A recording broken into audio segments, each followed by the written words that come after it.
Bismillahirrahmanirrahim. Assalamualaikum warahmatullahi wabarakatuh. Alhamdulillah wassalatu wassalamu ala Rasulillah wa ala alihi wa ashabihi wa mawala. Rabbi shrah li sadri wa yassir li amri wahlul 'uqdatam min lisani yafqahu qawli. Allahumma anfa'na bima 'allamtana wa 'allimna ma yanfa'una wa zidna ilman wa ba'd. Saudara-saudari sekalian, solihin solihat dimanapun Anda berada. Alhamdulillah di kesempatan kali ini kita kembali dimudahkan oleh Allah Subhanahu wa taala untuk kembali membedah kitab Majalis Syahr Ramadan karya dari Syekhuna Al-Allamah Muhammad bin Shalih Al-Utsaimin rahimahullah. Pertemuan ini merupakan pertemuan yang ke-29 dari 30 pertemuan yang akan kita sampaikan sebagaimana yang tertulis dalam buku ini. Dan kali ini kita membahas masalah fi zakatil fitr, bab terkait zakat fitr. Zakat fitrah kalau bahasa kita sekarang. Nah, jemaah sekalian, zakat fitrah ini ada beberapa hal yang perlu kita sampaikan. Yang pertama terkait masalah hukum. Adapun hukum zakat fitrah itu fardhah, wajib dan telah diwajibkan oleh Allah Subhanahu wa taala atas setiap muslim yang punya bahan makanan yang lebih pada saat itu, pada hari raya Idul Fitri. Baik itu yang kecil, yang tua, yang muda, apapun bentuknya, mereka diwajibkan untuk membayar zakat fitri. Nah, jamaah sekalian, yang mudah-mudahan dirahmati Allah Subhanahu wa taala. Jadi setiap orang yang lahir sebelum terbenamnya matahari di malam Idul Fitri, maka diwajibkan bagi dia untuk membayar zakat fitri. Baik itu bayi yang baru berusia 2 tahun, 2 bulan, bahkan 1 hari pun, kalau dia lahir sebelum terbenamnya matahari di Idul Fitri, maka dia diwajibkan untuk membayar zakat fitri. Berbeda kalau seandainya dia lahir setelah terbenamnya matahari, walaupun beberapa menit setelah terbenamnya matahari, tidak diwajibkan baginya untuk membayar zakat fitri. Kalau seandainya dia membayar, orang tuanya mungkin membayar, maka itu adalah sedekah yang sangat disunnahkan. Sementara janin yang masih ada dalam perut, para ulama bersepakat tidak diwajibkan untuk dizakati, tapi disunnahkan untuk dizakati separuh daripada zakat biasa. Nah, jamaah sekalian, yang mudah-mudahan dirahmati Allah Subhanahu wa taala, apa hikmah daripada zakat fitri? Di sini sebutkan wa amma hikmatuha fadhahiratun jiddan fa fiha ihsanun il fuqara wa kaffun lahum anis su'ali fi ayyamil id liyusharikul agniya fi farhim wa sururihim bih. Yaitu untuk membahagiakan orang-orang miskin, para fakir, supaya mereka tidak meminta-minta pada hari raya Idul Fitri, mereka terlibat dalam kebahagiaan sebagaimana orang-orang kaya bahagia di Idul Fitri. Kaum muslimin di Idul Fitri adalah hari-hari bahagia, dia layak untuk bahagia, tidak boleh sedih. Maka saudara-saudara kita yang tidak punya makanan, kita berikan makanan kepada mereka supaya mereka bisa bahagia, tidak bingung, tidak sedih karena memikirkan makanan yang akan mereka makan. Jemaah sekalian, kemudian selanjutnya di antara hikmahnya adalah al-ittisafu bi khalqil karam wa hubbi al-muwasati wa fiha tathiru shaim mimma yahsul fi siyami min naqsin wa lagwin wa ithmin. Zakat fitri juga bagian daripada tarbiyah dari Allah Subhanahu wa taala untuk membiasakan kita dermawan, membiasakan diri kita berbagi kepada sesama. Ini tarbiyah yang luar biasa karena berbagi itu sebuah kebahagiaan, dan orang yang mendapatkan hadiah ataupun infak dari kita, dia sangat bahagia sekali dan dia akan muncul rasa cinta kepada kita, kita mencintainya. Akan muncul rasa saling mencintai ketika kita berbagi. Kemudian juga di sini beliau sebutkan tathhirus shaim sebagai sebuah bentuk mensucikan orang-orang yang berpuasa, karena boleh jadi pada saat dia berpuasa di bulan Ramadan ada hal-hal yang mengurangi pahalanya, entah senda guraunya atau kata-kata yang tidak pantas yang keluar dari lisan orang yang berpuasa. Nah, itu akan disucikan dan disempurnakan pahalanya dengan zakatul fitri. Jamaah sekalian yang mudah-mudahan dirahmati Allah Subhanahu wa taala, apa yang kita keluarkan pada zakat fitri? Di sini sebutkan wa amma jinsul wajib fil fitrati fa huwa ta'amul adamiyyin, yaitu makanan pokok manusia, bukan makanan pokok hewan. Jadi makanan pokok manusia min tamrin, kalau di Arab ya seperti kurma, au burrin, kemudian gandum, au ruzin, nasi, beras maksud saya, au zabibin, kismis, au akitin. Akitin itu dalam bahasa Arab itu semacam yogurt yang telah dikeringkan dan keras. Itu makanan pokok orang-orang dulu, dan ini diwajibkan dikeluarkan salah satunya saja. Apakah gandumnya, ataukah berasnya, ataukah kismisnya, ataukah mungkin tamernya ataupun kurmanya. Sementara di Indonesia jelas beras. Kita tidak bisa mengeluarkan kurma karena kurma bukan makanan pokok kita. Kita juga tidak boleh berzakat dengan kismis karena kismis bukan makanan pokok di tempat kita. Justru itu hanya snack saja ya. Jemaah sekalian yang mudah-mudahan dirahmati Allah Subhanahu wa taala. Kemudian bolehkah kita mengeluarkan zakat fitri dengan nilai uang? Misalkan kalau di Indonesia yang dikeluarkan adalah beras, sementara beras itu rata-rata yang dikeluarkan 2,5 kilo sampai 3 kilo, taruhlah 2,5 kilo.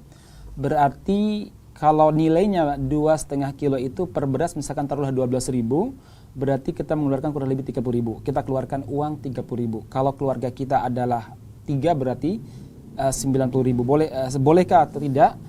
Beliau Syekh Utsaimin rahimahullah mengatakan tidak diperbolehkan karena itu menyimpang dari ajaran Nabi Muhammad SAW. Sekali lagi ini pendapat beliau, walaupun pendapat para ulama seperti Syekh Yusuf Al-Qaradawi dan beberapa ulama lainnya memperbolehkan karena itu lebih aslah itu artinya lebih layak dan lebih mencukupi kebutuhan orang miskin daripada makan pokok hari ini.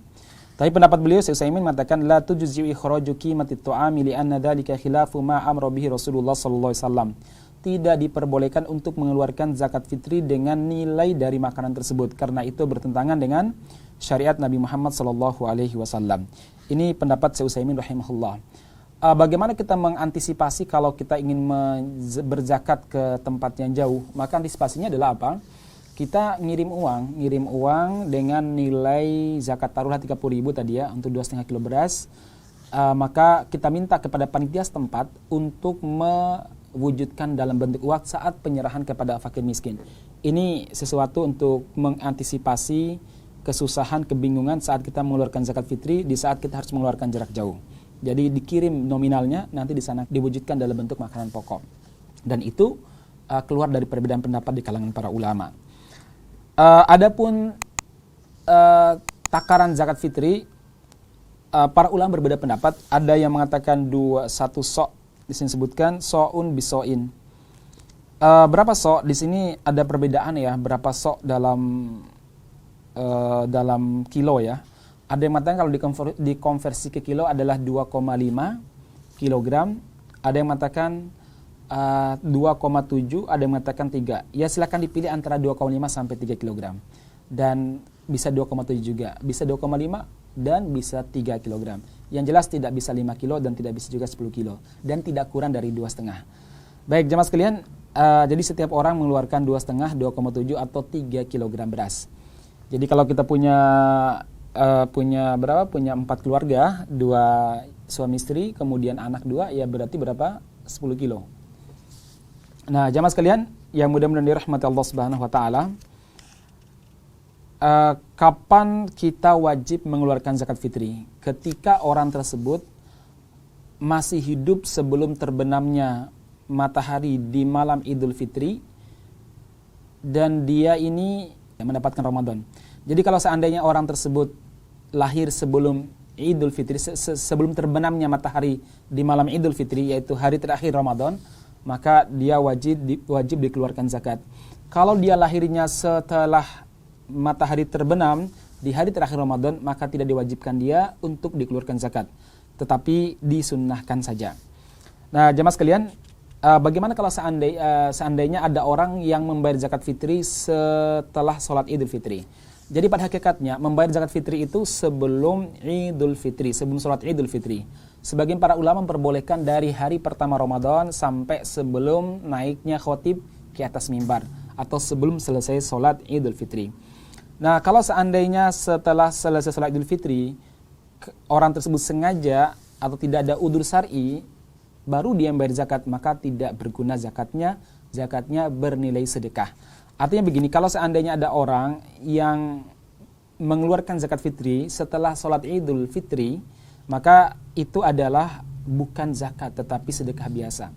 Kalau dia itu karena udzur, misalkan dia sudah janjian bahwa si fulan atau orang tuanya akan mengeluarkan zakatnya atau anaknya mengeluarkan zakatnya, ternyata anaknya lupa, maka dia mengeluarkannya setelah sholat Idul Fitri, ini tetap dihitung sebagai Idul Fitri, sebagai zakat fitri, karena dia melakukannya disebabkan karena lupa atau udzur syar'i.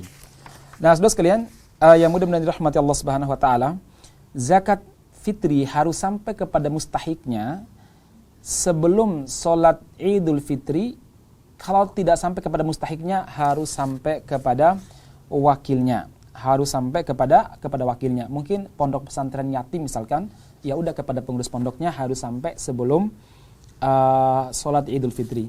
Bahwa disimpan dulu di masjid atau disimpan dulu di rumah orang, enggak masalah. Yang penting serah terima atau pemberitahuan sudah ada. Misalkan ada seorang mengatakan bahwa di masjid dia ada zakat fitri untuk pondok, kemudian dia telepon pondok, kemudian pihak pondok mengatakan kami terima zakat fitrinya, tolong titip di situ dulu, kami ambil nanti setelah sholat Idul Fitri atau setelah Lebaran. Itu juga diperbolehkan. Jamaah sekalian yang mudah-mudahan dirahmati Allah Subhanahu wa taala, sekarang siapa yang mustahik, yang berhak mendapatkan zakat fitri? Beliau menyebutkan di sini, wal mustahiquna li zakatil fitri humul fuqara, yaitu orang-orang fakir. Jadi tidak bisa buat bangun masjid, tidak bisa buat bangun pondok, tidak bisa juga untuk bangun jembatan di desa, nggak bisa ya. Waman alaihim duyun, dan juga boleh bagi orang yang memiliki hutang. Jadi dia mungkin harus bayar hutang, daripada dia nggak bahagia saat Idul Fitri karena memikirkan hutang, maka boleh untuk memberikan zakat kepada orang yang punya hutang, karena dia masuk kategori miskin. Nah, kecuali kalau dia kaya dan nggak membayar hutang, dia nggak boleh mendapatkan zakat fitri. Jadi boleh untuk memberikan zakat fitri kepada satu orang miskin jatah 3 orang.